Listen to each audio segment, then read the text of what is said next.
Who are some of the dumbest criminals who don't like using their brains? Let's find out, starting with number 6, Bodybuilding Lies. A bodybuilding couple's travel insurance claim unraveled because of uploading incriminating Facebook photos. This is yet another example of why sharing too much on social media is stupid. The case involved bodybuilder Leon Roberts and his then partner Jade Mazoka. They attempted to claim compensation for food poisoning they said they suffered during a vacation in Turkey. They said that they fell seriously ill and couldn't go out for more than 2 weeks while on their vacation. But a collection of 79 photos posted on their Facebook accounts showed a completely different story. The pictures painted a clear image of Roberts and Mazoka enjoying an array of meals, from steaks to sushi. Several images showed them giving a thumbs up as they dug into their meals. Roberts had initially sought compensation from travel firm Thompson and the hotel he stayed at, but later decided to withdraw his claim. It was clear from the Facebook pictures that their claims of being bedridden due to food poisoning were lies. The evidence on social media displayed them enjoying their vacation, dining out, and enjoying touristy things. Leon Roberts and Jade Mazoka received suspended jail terms, a stern warning from the judge, and a clear message that fraudulent compensation claims wouldn't be tolerated. The judge talked about the huge burden that false claims place on the vacation industry and the associated costs that honest travelers have to bear. Number 5. TikTok will melt your brain. Australian Dalia Carezi posed as a medical professional while dispensing advice to unsuspecting followers on TikTok and Instagram. Typical TikTok behavior. Carezi, known as Dr. Carezi on social media, created an image of herself as a qualified doctor. She offered guidance on serious health issues, including ovarian cancer, HIV, and fertility, despite lacking any medical qualifications whatsoever. Her 2-year charade came to an abrupt end when she was arrested for impersonating a doctor and pretending to be a medical specialist. The prosecution was initiated by the Australian Health Practitioner Regulation Agency, with each offense carrying a potential maximum penalty of $60,000 or 3 years in jail. It seems like Carezi didn't pretend to be a doctor for financial gain, but rather for the status and attention she received. Throughout her stint as Dr. Carezi, she gathered a substantial following with 243,000 followers on TikTok and 20,000 on Instagram. However, Carezi's desperate need for attention ultimately led to the dismantling of her reputation and her community standing. Pretending to be a doctor puts countless individuals who sought accurate and reliable medical advice, putting their health at risk. Granted, if you're getting your medical advice from TikTok, you should probably not do that, because that's very dangerous. The extent of Carezi's impersonation went beyond her online identity. She claimed to have earned a medical degree, including a MBBS and a Master's of Reproductive Medicine, leading to her securing research positions with NSW Health and the Cancer Institute. Following her arrest, Carezi expressed deep remorse for her actions in a 1,400-word letter of apology, since people are always the most sorry when they get caught. She explained that her deception began as a small white lie to impress a friend and gradually escalated into a double life. The magistrate sentenced Carezi to a community corrections order for 2 years and imposed a fine of $13,300. Carezi's pursuit of status on social media is an example of the dangers of prioritizing online fame over responsible behavior. While some may be enticed by the allure of status, there can be serious and severe consequences. And her nonsense of saying that she just told a white lie once and that spun into her giving advice to people with HIV and fertility. Number 4. Hurting for a squir... carjacking. A Florida man's quest for romance took a turn when he was set up to be carjacked during a date arranged through a dating app. Brionna Eaddy, an unidentified 35-year-old Orlando man, had connected on tagged dating app and decided to meet in person. The couple met up at an apartment complex and went on a drive in the victim's Mazda CX-9. They were heading to a park, an odd venue for a first date, but whatever, but found out that the park was closed. So they returned to the apartment complex. During the drive back, the victim noticed that Eaddy was constantly on her phone, a sure sign things were going well. She was sending sending and receiving multiple text messages and making phone calls, probably to tell everyone how great the guy was. Her behavior definitely wasn't suspicious. When they got back to the apartment complex around midnight, they were confronted by two men, one of whom was carrying a firearm. The armed man demanded the victim exit his vehicle and hand over the keys. Then Eaddy exited the vehicle calmly and appeared to wait around. She was in on it. We know you're shocked. The victim was ordered to lie down on the grass while the two men and Eaddy hopped into his stolen vehicle and drove off together. The victim provided photographs of Eaddy from the dating app, which led to her identification and subsequent arrest. The thing is, Eaddy might have avoided getting caught if she had pretended to be a victim herself rather than helping the carjack. Instead, she faced an armed carjacking felony charge and incarceration in the Brevard County Jail. And worst of all, she never found out if there would be a second date. Number 3. The Buttdial. Nathan, Teklemariam, and Carson Rinehart found themselves behind bars after accidentally butt-dialing 911 during an escapade in Fresno, California. The pair was cruising around a local neighborhood, casually discussing their criminal-related activities, when one of them butt-dialed emergency services. The dispatcher listened as the duo talked about how much they loved to use illegal substances and couldn't believe his ears as their conversation continued for 40 minutes. However, the plot took an unexpected turn when the talk transitioned from substances to plans of breaking into cars. One of the guys said he was going to need some tools, and he even mentioned the need for a hammer. Not long after that, the dispatcher heard the unmistakable sound of breaking glass. The burglars, obviously completely unaware that they were being broadcasted to the police, celebrated finding prescription bottles inside the car they had broken into. During the call, the alert dispatcher was collecting clues, attempting to figure out the whereabouts of the two suspects. Eventually, the police were able to pinpoint their location as they drove away from the crime scene. During the arrest, Teklemariam and Rinehart claimed that they were merely driving a friend home. However, the backseat of their vehicle told a different story, as it was filled with items stolen from the burglarized car. Teklemariam and Rinehart were booked into jail on multiple charges, including burglary, conspiracy to commit a crime, and possession of stolen property. What's the craziest thing you've ever heard when you've been butt-dialed? Tell us about it in the comments. Number 2. Home Alone.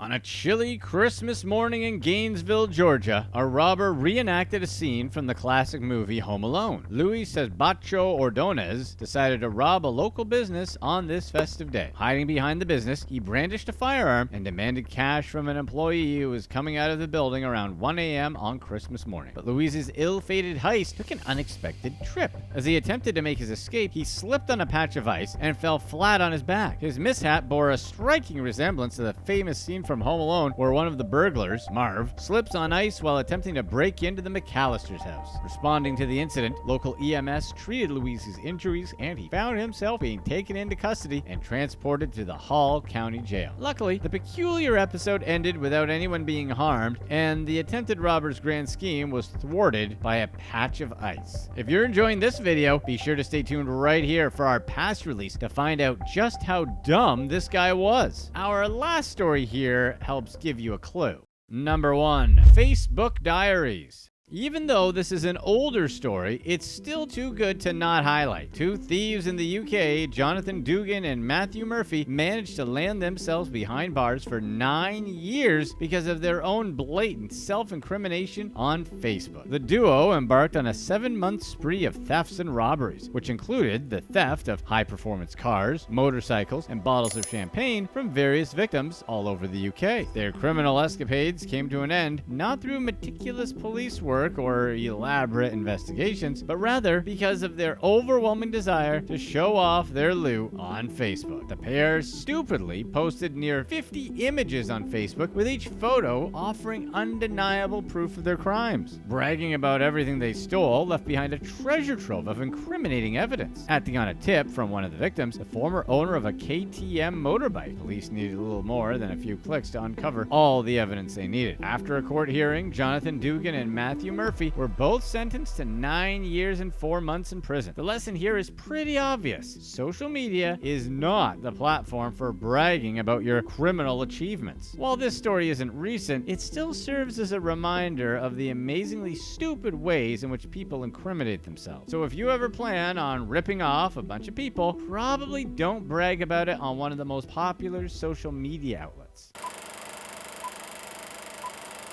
If you type AC Foros or Intro Foros into your Google search bar, you'll find a music video written and performed by Orlando AC Foros Henderson. The song kicks off Henderson's album called Straight Out of the Cleaners, and the album's cover features AC standing in a laundromat flicking a $100 bill at the camera as he blows a puff of smoke. However, the album cover isn't nearly as interesting as the music video, which begins with Henderson rapping as the video cross-cuts between two locations. In one spot, Henderson is sitting shirtless on a blue couch, waving around a gun. The other scene shows Henderson dancing in a gas station while holding a wad of cash. Waving dollar bills around or making it rain in music videos is quite common, a cliche by modern standards. But cash truly is everything to Henderson. His life motto is "Ain't wit being broke," a simple phrase he uses in every facet of his life and business. But while it's easy to print the saying on t-shirts and sing it in rap songs, avoiding financial hardship can be difficult, especially if you're like Henderson, who in 2013 dropped far below broke.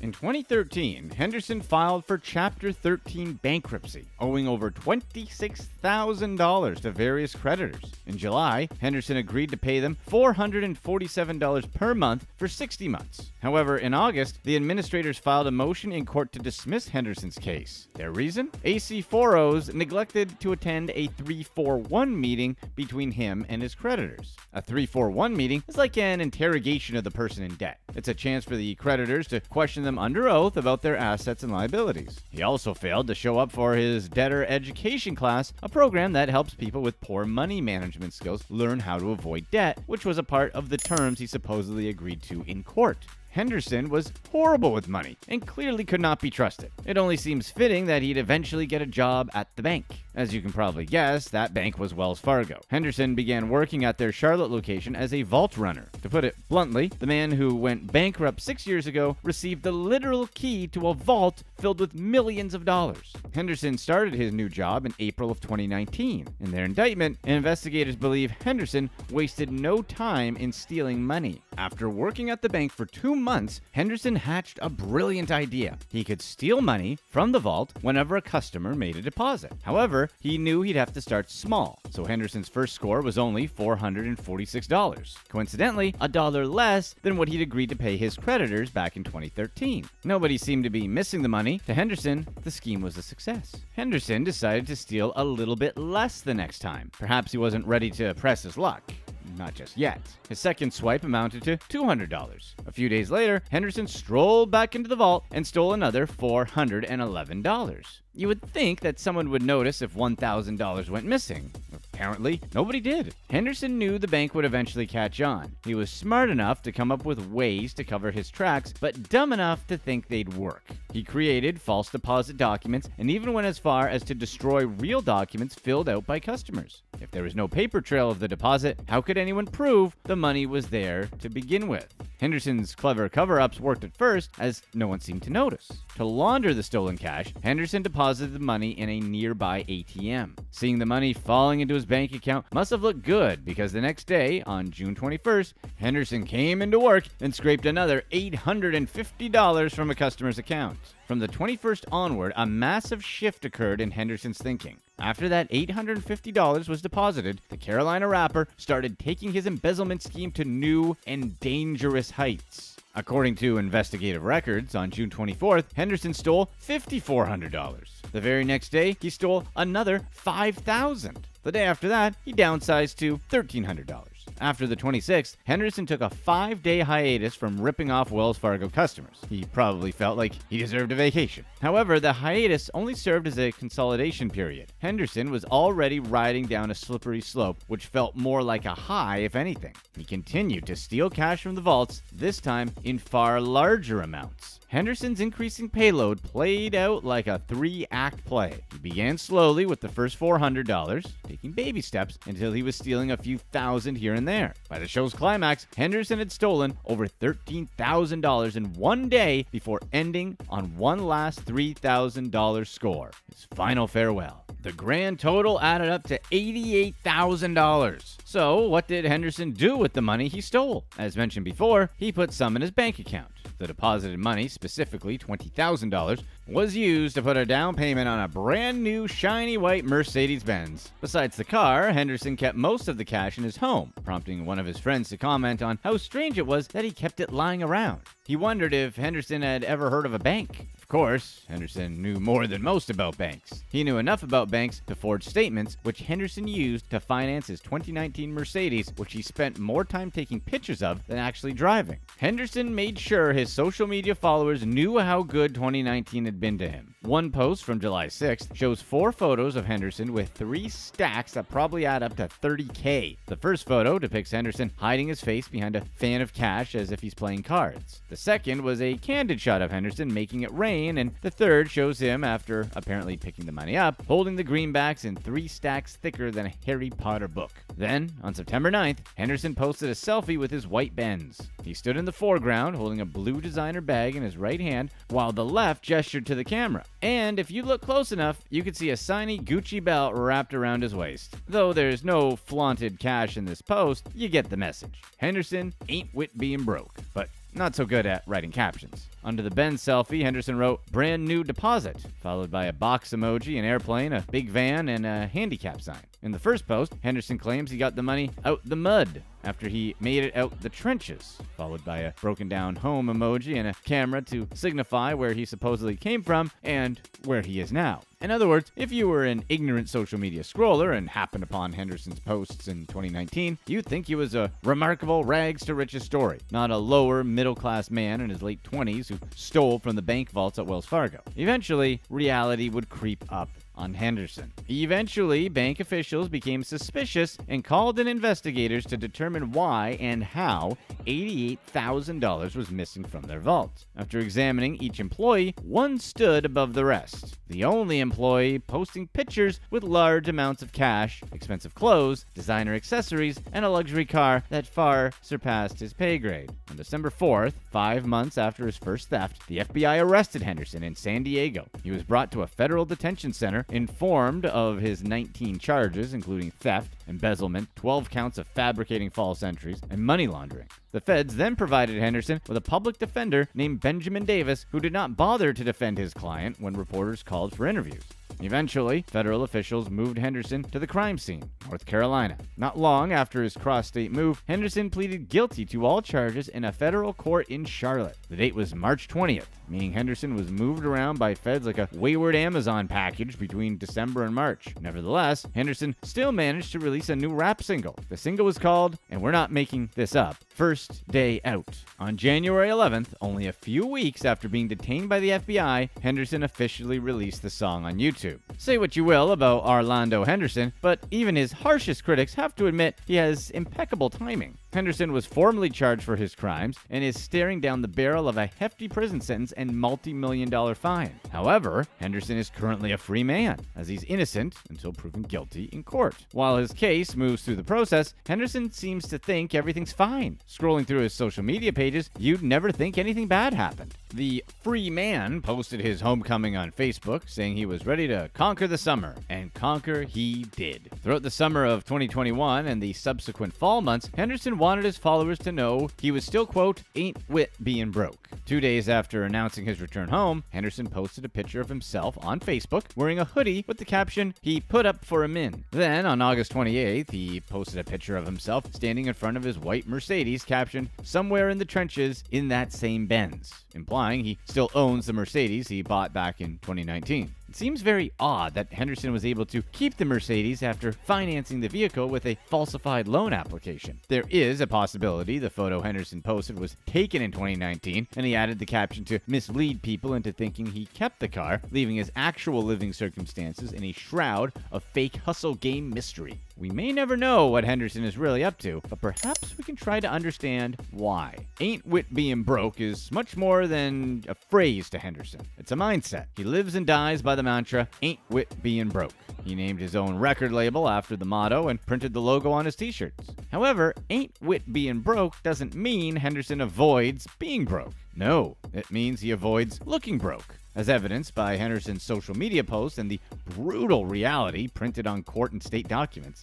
Ain't wit being broke is more like an exposed nerve or a real-life Achilles heel. When struck, it reveals its owner's most profound insecurities. Henderson will eventually face the music once the state is satisfied with the case against him. Until then, he remains innocent until proven guilty. Click to watch one of these next videos. Let us know in the comments section who you would find more annoying, Will Smith and Jada Pinkett Smith, or Logan and Jake Paul.